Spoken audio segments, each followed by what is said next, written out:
आज हम सीखेंगे जब टैली में किसी भी बिल्स को बनाया जाता है तो उसमें जितने भी हमारे जो वाउचर्स होते हैं ऑलरेडी बने हुए होते हैं। तो उन वाउचर्स को बने हुए वाउचरों में हम किस तरीके से मॉडिफिकेशन करेंगे। जैसे उसमें इनवॉइस नंबर हम अपने हिसाब से डालना चाहते हैं। हम परचेज़ करेंगे तो हम चाहते हैं केवल हमारी वही पार्टीज़ आएँ जो हमारी सप्लायर हैं। और जब सेल करेंगे तो हम चाहते हैं कि वही पार्टीज़ आएँ जो इनको हमने सेल करना होता है।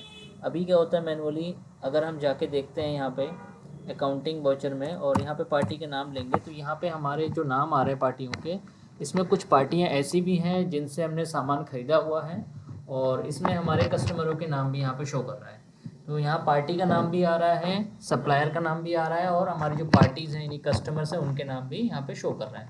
अब हम चाहते हैं कि जब हम यहाँ परचेज़ के बिल में आएँ तो यहाँ पे केवल उन्हीं के नाम दिखाए जो हमने जिनसे हमने परचेज़ किया हुआ है, और जब हम F8 में आएँ हम अपना सेल का वाउचर लेंगे तो यहाँ पे केवल उन्हीं नाम को दिखाए जो हमने सेल में जिनको सेल किया हुआ है। लेकिन आप अभी देखेंगे कि यहाँ पे जो नाम सेल के लेज़र में शो कर रहा है और वही नाम जो है आपको नेम जो है वो परचेज़ के लेज़र में भी शो कर रहा है। तो हम इसमें एक ऐसी सेटिंग लगाएंगे जिसमें जो परचेज जिनसे करेंगे केवल उन्हीं के नाम शो करेगा और जब सेल करेंगे तो केवल उन्हीं के नाम शो करेगा। इसके अलावा जैसे हम चाहते हैं कि यहाँ पर जो ऊपर बिल नंबर है, ये इनवॉइस नंबर है, ये हम अपने हिसाब से फिल करें, तो अभी ऐसा नहीं हो पा रहा है। यहाँ पे ऑटोमेटिक सेटिंग लगी हुई है। ये सारे चेंजेस करेंगे हम टैली में। इसके लिए हमें क्या करना होगा, अकाउंट्स इन्फो में जाना होगा। यहाँ पे हमें मिलेगा वाउचर टाइप्स। वाउचर जो हमारे ऑलरेडी बने हुए हैं उसको बोलेंगे, और हम बनाना नहीं है हमें वाउचर। यहाँ पे हम नए बना भी सकते हैं लेकिन अभी हमें बनाना नहीं है, हमें ऑल्ट्रेशन करना है। तो हम यहाँ ऑल्टर पे जाएंगे और यहाँ पे हम चूज़ करेंगे कि किस वाउचर में चेंजेस करने वाले हैं। जैसे हम परचेज का लेज़र लेते हैं तो परचेज में जाएंगे और यहाँ पे हमसे पूछेगा इस जगह पर मेथड्स ऑफ वाउचर नंबरिंग, यानी बिल्स के नंबर कंप्यूटर ऑटोमेटिक डिटेक्ट करेगा या हमें मैनुअली टाइप करना होगा। तो हमें ये बिल हमेशा मैनुअली रखना चाहिए क्योंकि हमें अपने हिसाब से बिल टाइप करने पड़ते हैं। इसके अलावा यहाँ पे हम टाइप करेंगे नेम ऑफ क्लास में, यहाँ पर टाइप कर लेंगे परचेज अकाउंट, एंटर करेंगे। यहाँ पर आता है एक्सक्लूड, यानी हम परचेज का जब बिल बनाएंगे तो हमें उसमें सप्लाई कस्टमरों के नेमों को हटाना होता है। हम चाहते हैं परचेज जब करेंगे तो केवल परचेजर यानी सप्लायरों के नाम आ जाए।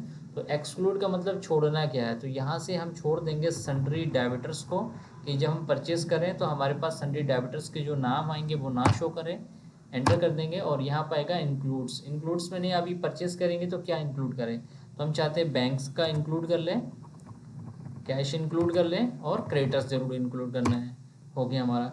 अब यहाँ पे पूछेगा लेज़र में परचेज लेज़र, क्योंकि परचेज लेज़र चल रहा है तो परचेज लेज़र में परचेज अकाउंट होगा। अभी हमारा परचेज लेज़र ऑलरेडी बना हुआ है तो हम यहीं पे हम सिलेक्ट करेंगे। इस परचेज लेज़र को कैसे बनाना है अगर नहीं आता है तो आप पिछली वीडियो को देख लेंगे, उसमें आपको समझ में आ जाएगा किस टाइप से हमने परचेज लेज़र बनाया हुआ है। एंटर करेंगे। यहाँ पर हम शो करेंगे इस परचेज लेज़र में हम कौन कौन से टैक्सेस लगाने वाले हैं, जैसे CGST इनपुट, SGST इनपुट और IGST इनपुट लगाएंगे। तो स्पेस प्रेस करेंगे, यहाँ पे हमें सारे ऑप्शन मिलेंगे क्योंकि हमने ऑलरेडी बनाया हुआ है। अब जिनको समझ में नहीं आ रहा है ये कैसे बने, तो आप पिछली वीडियो देखिए और उसमें आपको मिल जाएगा किस टाइप से। तो हम यहाँ पे लेंगे CGST इनपुट,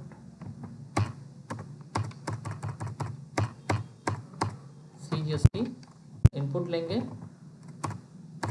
और इसी में लेंगे इनपुट SGST और यहीं पे एक ले लेंगे इनपुट IGST। इसको हम एक्सेप्ट कर लेंगे। सेम इसी तरीके से हम ये सेटिंग सेल में भी करना चाहते हैं तो यहाँ पे हम सेल्स का लेजर सेलेक्ट कर लेंगे। यहाँ पे भी मैनुअल कर लेंगे ताकि हम बिल नंबर अपने हिसाब से टाइप कर सकें। नेम ऑफ क्लास में आएंगे और यहाँ पे हम टाइप करेंगे सेल्स अकाउंट, क्योंकि सेल्स अकाउंट को हम चेंजेस करने वाले हैं। एक्सक्लूड क्या छोड़ने वाले हैं, जो हम सेल करेंगे तो हम चाहते हैं हमारे क्रेडिटरों के नाम ना आए, तो यहाँ से हम एक्सक्लूड कर देंगे क्रेडिटर्स को। इंक्लूड क्या क्या इंक्लूड करने वाले हैं, बैंक से इंक्लूड करने वाले हैं, कैश को इंक्लूड करने वाले हैं और डेबिटर को इंक्लूड करेंगे। यहाँ पर सेल्स अकाउंट हो जाएगा। यहाँ पे लेंगे नेम ऑफ में आउटपुट CGST और आउटपुट CGST SGST दोनों ले लेंगे यहाँ से हम। इसके बाद हम आउटपुट IGST को भी ले लेंगे, तीनों हमने सेट कर लेने यहाँ पे और एक्सेप्ट कर लेना है। अब आप बैक करेंगे और अकाउंटिंग वाउचर में जब आप जाएंगे एंटर करेंगे, F9 प्रेस करेंगे तो यहाँ पर आपसे पूछेगा आप किस वाले वाउचर में काम करने वाले हैं। तो आप परचेज नीचे वाले पे एंटर करेंगे और यहाँ परचेज अकाउंट लेंगे क्योंकि हमने वहाँ परचेज अकाउंट बनाया हुआ, तो यहाँ परचेज अकाउंट शो करेगा, एंटर करेंगे। अब आप देखेंगे कि यहाँ पे जो है जो बिल नंबर है वो हमें मैनुअली टाइप करना है। एक तो बिल नंबर टाइप कर लेंगे, एंटर करेंगे। यहाँ पे हमारा बिल नंबर होगा कि हम भी जो बिल परचेस करें, जैसे हमारा पहला बिल है तो हम पहला बिल टाइप करेंगे, और किस तारीख को हम परचेस करने वाले हैं वो हम डेट डाल देंगे, जिस डेट को हम परचेस कर रहे हैं। यहाँ पर हो जाएगा सप्लायर इनवॉइस नंबर, जिसने हमको सामान बेचा है यानी हम जिससे खरीद के ला रहे हैं, उसने जो भी बिल दिया है उस बिल के ऊपर एक नंबर मेंशन होगा, तो जो भी बिल नंबर है उसका हम वो टाइप कर लेंगे यहाँ पे, जिस भी फॉर्मेट में होगा। तो यहाँ पर हम दोनों ही बिल डेट अलग अलग डाल पा रहे हैं, जबकि इससे पहले की जो सेटिंग थी उसमें हम यहाँ मैनुअली टाइप नहीं कर पा रहे थे।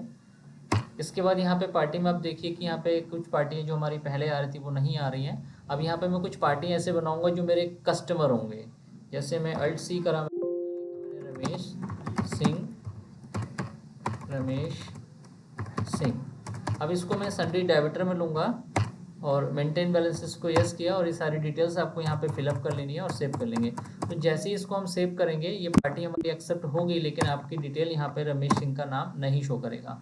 लेकिन जब आप यहाँ सेल्स में जाओगे और सेल्स अकाउंट को सिलेक्ट करके, सेम मेथड है, यहाँ पर भी सेल्स अकाउंट लेना है। अब आप देखेंगे कि जो रमेश सिंह है वो यहाँ पे शो होने लगे, यानी जो कस्टमरों की डिटेल है वो परचेजर में नहीं, परचेज वाले बिल में ही शो करेगा, और जो परचेज वाले बिल होंगे वो सेल्स में ही शो करेगा। अब मैं यहाँ पे एक परचेज बिल बना लेता हूँ, जैसे मैंने लिया अमित एंटरप्राइजेज, इसको मैंने सन्डे क्रेडिटर्स में दे दिया। Maintain balances bill by bill को यस रखें। यहाँ पे अमित एंटरप्राइजेस का जो भी एड्रेस है आप यहाँ पे दे देंगे, जीएसटी की जो भी डिटेल्स है वो सारा शो कर देंगे। अब आप देखेंगे कि यहाँ पे अमित का नाम शो नहीं कर रहा है, क्योंकि अमित जो है वो हमारा सप्लायर है। तो इस तरीके से बेनिफिट हमको ये मिल रहा है कि जब हम सेल करेंगे तो हमारे सेल वालों के नाम आएंगे, और जब परचेस करेंगे तो परचेस के नाम आएंगे। अब अगर अमित को आपने परचेस करना है तो सेल, क्योंकि अमित जो है हमारा कस्टमर तो है नहीं, तो उसको देखने के लिए F9 में जाएंगे और यहाँ पे परचेज अकाउंट पे एंटर करेंगे, तो आप देखेंगे अमित का नाम यहाँ पे शो करेगा।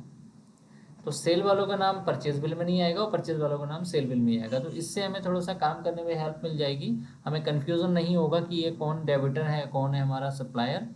तो इस तरीके से आपको एडिट करना है। आप परचेज वाउचर में भी कर सकते हो ये काम, सेल वाउचर में भी कर सकते हो। इस तरीके से दूसरे वाउचर्स हैं हमारे टैली में, उनमें भी कर सकते हो। ठीक है, तो ऐसे आप ऑल्टरेशन करते हैं। ओके, ये हमारा हो गया कंप्लीट वीडियो।